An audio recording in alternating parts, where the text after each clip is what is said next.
Okay, so we are live, and I've got a new action figure to unbox for you today, and this is from the Flash movie. It's Batman, and it's not just any Batman; it's Michael Keaton Batman. How about that? Pretty cool, huh? So, funny story. In 1989, most kids that would have been my age at the time, I had outgrown playing with action figures, and it was kind of a sad thing for me because it was something that I enjoyed through most of my childhood, and it was kind of bittersweet because it meant I was growing up, but it also meant that something that I had loved doing my entire life, I just couldn't do anymore, and so it's kind of weird. It's kind of weird to lose interest in something you don't really want to lose interest in. So I was probably going to stop buying action figures at that time, and probably what would have happened if not for the fact that in 1989 the Batman movie came out with Michael Keaton as Batman, and I thought to myself, well, you know what? I would like to have an action figure of this new version of Batman because he's pretty cool. So I'll buy that. And so I bought that, in hindsight, kind of crappy Toy Biz Batman action figure. The one where he didn't even really look that much like Keaton, and it had the rope that attached to the utility belt that broke off. It was very easily, and you know, like it was so bad that Kenner picked up the license again a year later, uh, so that DC could have some quality action figures on the shelves. But I bought that Batman action figure, and I bought the Joker afterwards. Because I got Batman, might as well have the Joker. I've got Batman and the Joker. I might as well have Robin, and the Penguin, and, Superman. It just escalates from there. So that was how I became an adult toy collector. Who just collects the stuff. I kind of realized I didn't really have to play with the stuff to collect it. I can just have it, keep it on my shelf, customize them, paint them, sculpt them, do all kinds of fun stuff with them. Besides play with them. So yeah. So this is from the new what allegedly is a Flash movie, even though I've taken to calling it Batman into the Batverse. And we can look at the back and see that there are three different versions of the Flash that are in this movie, but it's like nobody's going to go see that movie because of the Flash. I'm sorry. People who go to see this movie are going to see it mainly because Michael Keaton is Batman. And the people who are seeing it for reasons other than Michael Keaton is Batman are seeing it because Ben Affleck is Batman. So the two best living actors to play Batman are both going to be in this movie, and that's crazy to me. So, but yeah, the cross stall artwork in the back. I'm gonna look at that. So we got the Flash. And that's the regular version of the Flash, and then this is a younger version of the Flash from earlier in the timeline, and he's wearing a modified version of Keaton's bat suit, and then this guy, the Dark Flash, who the Flash who laughs. It's basically. I don't like the Batman who laughs. I don't like the Flash version of the Batman who laughs either. How much do I dislike the Batman who laughs? I think that's the one the Robert Pattinson version should wind up becoming. he'd be the Batman who laughs. So the packaging isn't bad. It's kind of evokes the character of the Flash. It does have some of that kind of DC sameness to it with this kind of border. My finger's going the wrong way. Again, I'm looking at it the same way you're looking at it. It's not mirrored to me, so that's why I get a little awkward with this sometimes. Let's go ahead and open them up. I keep almost opening them up and not quite opening them up. So there's something else to point out about the package, but there's not a whole lot to say about it. It's nice enough packaging. It's definitely more interesting looking than the McFarlane figures packaging. And I think it's appropriate for the Flash movie. It definitely evokes the character. And Batman looks good in it because it's a red and yellow packaging, and it contrasts against the mostly black figure that we have in this package. And right off the bat, the first thing I want to say about this figure getting it out of the package is I really like the fabric that they use for the cape here. It's nice and soft, and it reminds me a lot of the fabric that's on the old Superpowers capes, and the capes from the 1989 Batman figures, like the ones, especially like the fabric that Kenner used with their Batman action figures. It's not identical to that, but it's reminiscent of that, and that makes me happy. A lot of times these Spin Masters figures I found have these capes that are made of sort of chintzy material that reminds me of like Christmas ribbons, and I don't like that kind of fabric so much. It's the same stuff that McFarlane uses on their superpowers, and if anybody from McFarlane Toys is watching this, and I suspect they are for trading card related reasons, this is the kind of fabric you want on your superpowers capes, where it's got a nice flow to it, and kids can play with it very easily, and not have to worry about it getting all crumpled up like that Christmas tree ribbon crap. So don't use that stuff anymore. Use this stuff. It's way better. All right. So speaking of McFarlane Toys, my friend Rudy was talking about the how he didn't feel like it was a very good likeness on the McFarlane figures that we've seen so far, at least in the pictures. And I agreed with him. I felt like it could have been better. And I plan on, when I get the McFarlane figures, unless it looks a lot better in hand, I'm just going to 3D print my own Keaton Batman heads for those, because you can find those online fairly easily. But man, this one is an excellent likeness. If I was McFarlane, I'd be embarrassed that Spin Master had outdone me on a Michael Keaton Batman likeness. So, but yeah, that looks just like him. And it looks like an older Keaton too. He's got like, more lines in his face than he had back in, the early 90s. He's definitely showing his age there, and in a good way. It brings some character to Batman. This is almost a perfect head sculpt. And the only thing that to me is a drawback is these ears are not pointy enough. And that might have been something that was like safety regulations or something. Maybe since this is a kid's toy, they're not allowed to make Batman's ears as pointy as they would actually be. But them being a little rounded off, it just kind of weakens the overall look for me. I don't know. Maybe I'm being too nitpicky, but yeah, I feel like his ears should have been pointier. Look at the emblem on the chest, like dead perfect. And this is more based on the emblem that he had in Batman Returns than the 1989 emblem, but that one's more comic book accurate anyway, right? So can't really complain too much about that. This new Batman armor, it looks kind of somewhere in between the look of the 89 suit and the Batman Returns suit. So you can see that like it's not exactly the organic looking musculature of the 89 suit, and it's not the same exact pattern as the more sort of Art Deco look of the Batman Returns suit, but they both kind of meet each other halfway. So I think fans of both would be pretty pleased with this.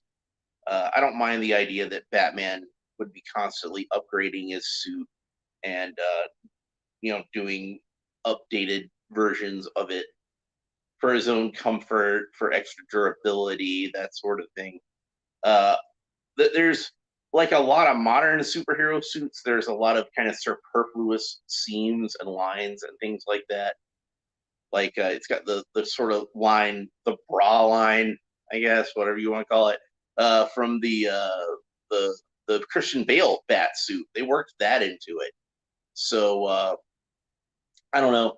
I don't think it probably needed as many lines as they put onto it, but it doesn't look too bad. And since the overall surface of the suit is still that kind of smooth, sleek surface, a little bit of extra seams ain't gonna hurt it. It still looks good. It still looks like it's got like the silhouette of a Keaton Batman.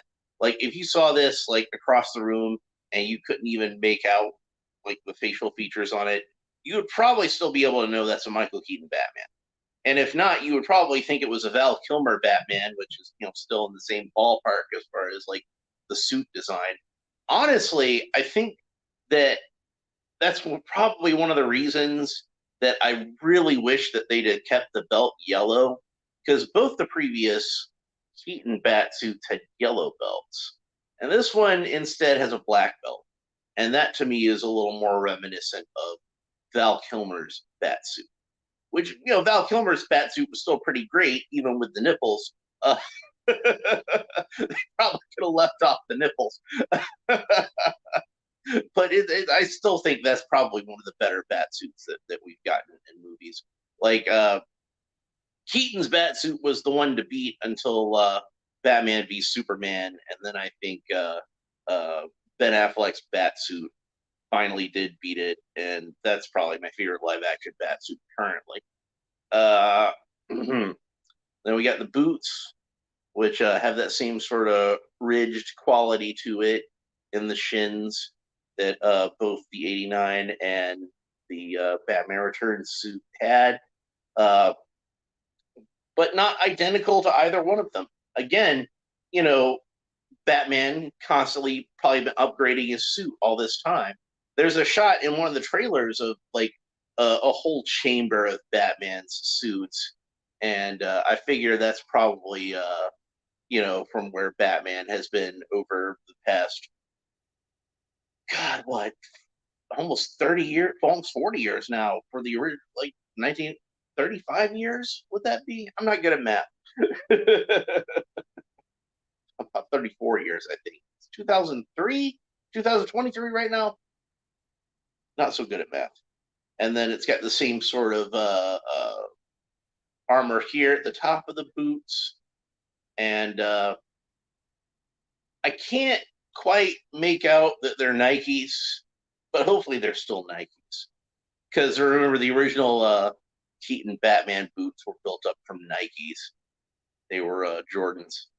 So, and of course, like at the bottom, the feet are completely hollowed out at the bottom. So there's like, at least an eighth of an inch of empty space there. Probably so they could save like, 0.005 cents on plastic for every 1,000 of these that they made. So that should save them a little bit of money. Now, I did brag about the kind of fabric on this cape, so I kind of only feel like it's fair to say that it is a little bit of a small cape for a Michael Keaton Batman. He can't quite spread it out, for the wingspan kind of effect. And the scallops at the bottom aren't particularly accurate because of that. I believe it's the correct amount of scallops. There might be one extra here, or one less. Let me count them. 1, 2, 3, 4, 5, 6. Yeah, I think there should be probably one more. There should be one more point in the middle. I believe it's supposed to be 9. I could be wrong, but it's the cape's kind of short. It doesn't reach quite as long to the ground as Keaton's would, and it's not quite as wide as Keaton's should be to open it up. But again, this is a toy that is made for small children to play with, so they probably just didn't think the kids would care. But when I was a kid, I would have cared. Remember, as much as I loved my Amigo Batman, I always thought his cape was kind of short. Well, Superpowers even, I thought his cape was kind of short. I kind of felt like they didn't quite get Batman's cape right until they did that shadowing Batman figure that Kenner had for the Dark Knight collection. And that one actually could spread out his cape. So let's talk about the articulation a little bit. And this seems to be kind of standard for Spin Master, where you have his shoulders go up about that far, go all the way around. He's got kind of the ball joint at the bicep. So the bicep moved all the way around, but the elbow's range of motion is made to go forward as a human does. And you can see you get about like a 90-degree angle there. That's good. But if you bend it back the other way, it doesn't get quite as much of an angle. But that's good because that would mean his arm is broken. Probably shouldn't even bend back that far. Let's have a look at the wrist armor, while the forearm armor, while we're looking at that. Looks nothing like what it looked like in 1989. But again, this is not that same suit. It's an upgraded suit, so that's fine. He does appear to have I don't know if it's supposed to be a zipper, but he does have where the zipper would be. It looks like they put something. So it doesn't quite look like a zipper. It might be a zipper in the movie, but they didn't get that detailed with the sculpt of it.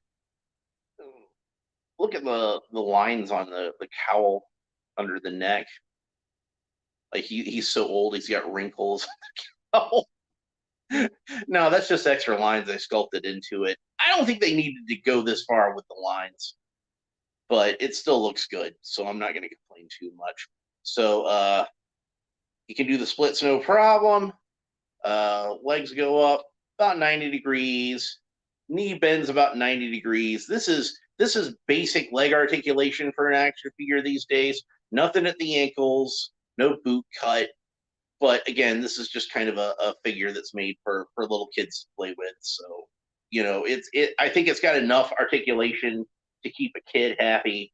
It's got enough articulation for this adult collector to be happy with it, considering how this is like a $10 figure. So you get like a 12-inch Batman figure with some pretty decent articulation for $12. He does have wrist articulation. I neglected to mention that. So it's got like a simple cut here, so you can turn the wrists all the way around. This one seems a little gummy on my example, so I'm not going to try to turn that one all the way around, at least until I can, hit it with a hairdryer, maybe stick it in the freezer, see if that'll loosen it up a little bit. But man, that head sculpt is great. I can't get over that. And the detailing of the eyes is pretty good. So, like I said, I'm not going to know until I have it in hand, and I'll definitely want to compare them then.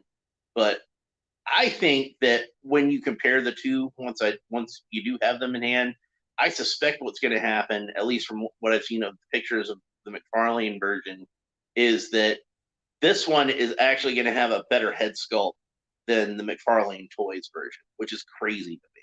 So, because usually McFarlane is the one where it's like Spin Master makes fun toys for kids, and I enjoy their superhero toys a lot. But if you want the detail and the adult collector level of coolness, Spin Master is not the one to go with. It's usually McFarlane. But I think that Spin Master actually beat McFarlane on the head sculpt of Michael Keaton as Batman, which is kind of crazy if you think about it. You would think if any company was going to nail the look of the Michael Keaton Batman, it would have been McFarlane and not Spin Master. But here we are. But like I said, I haven't seen the McFarlane Batman figure in hand yet, so I'll let you know once I get that figure. And I'm gonna want every piece of McFarlane, or I'm sorry, every piece of Michael Keaton Batman merchandise I can get my hands on. If there's one DC movie I'm excited about, and there's exactly one DC movie, well, no, that's not fair. I'm excited about Joker too. So Joker 2 and Lacage Foils, or whatever it's called, Lacage Foils. I'm pretty sure that's what it is. It's the birdcage, but with the Joker in it. That's what it is. I don't remember what. It's some French name. I can't pronounce it. I'm too southern to be pronouncing French words. They come out all funny. Monsieur. But yeah. Oh yeah, we haven't looked at the back of it. That's what the back of it looks like. And it does kind of evoke the shape of the armor on the back of Michael Keaton's suit. It's got that same sort of armor over the shoulder plates like that, with, of course, some extra lines thrown into it. But if you watch the 1989 Batman movie, when he falls on the ground and the cape kind of flops over him like that, you can see the back of the suit. So yeah, that's some nice attention to detail to it. So great figure. Looks to me like it's pretty accurate to the suit. As far as me just talking about the suit itself, and how it looks in the movie, I'd say this is a pretty good bat suit. It's on a par with the other Keaton bat suits. I don't like it quite as much as the '89 suit, which is my favorite. I'd say I probably like it about as much as the Batman Returns suit. And if I like the Batman Returns suit better than this one, it's because that one has a yellow utility belt, and I feel like Keaton's Batman works better with a yellow utility belt, black utility belt. It just looks too Val Kilmer to me. I'm nitpicking, obviously. Uh, so don't take that too seriously. That's just one old geek's opinion on what this suit looks like, and I'm mostly pretty happy with it. So let me just nitpick about it a little bit, since I feel like I got a dog in this fight. They're all better than Pattinson's bat suit, so you know that's a win, right? So this is a good figure. Like I said, it's only like $10.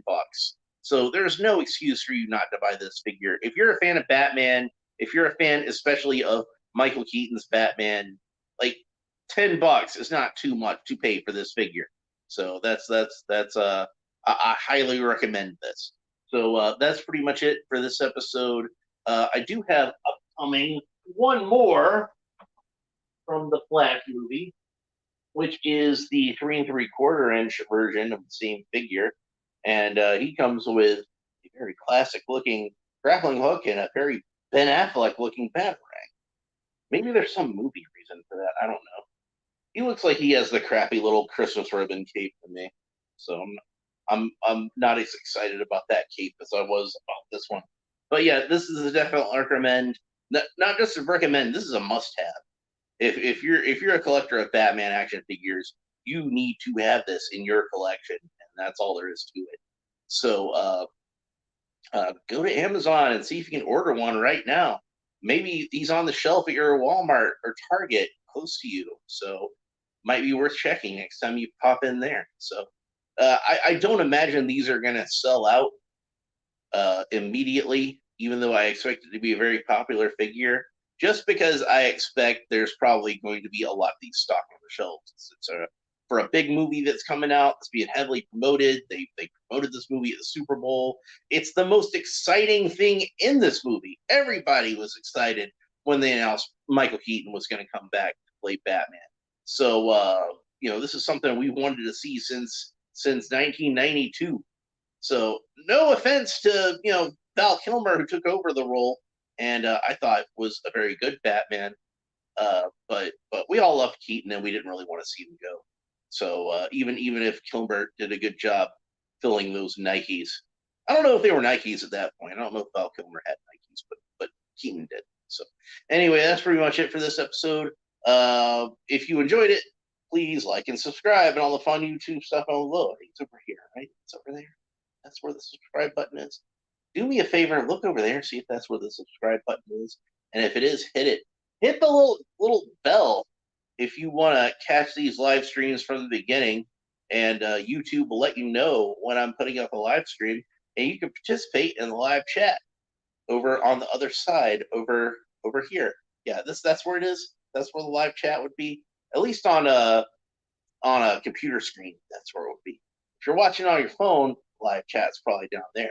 Nobody chatted with me this time, even though I saw there were some people watching. And hello to all the people watching. Hope you enjoyed the show. This isn't really designed to be a live stream per se in the chat thing. This is just a convenient way for me to get these videos up here. But I never mind interacting with people in the chat when they want to leave comments. So if you want to interact with me while these are going on, that's the best way to do that. So what are your thoughts on Michael Keaton as Batman? What are your thoughts on this figure? Leave me a comment down below. Tell me what you think. I want to know. And we will talk to you next time. Bye.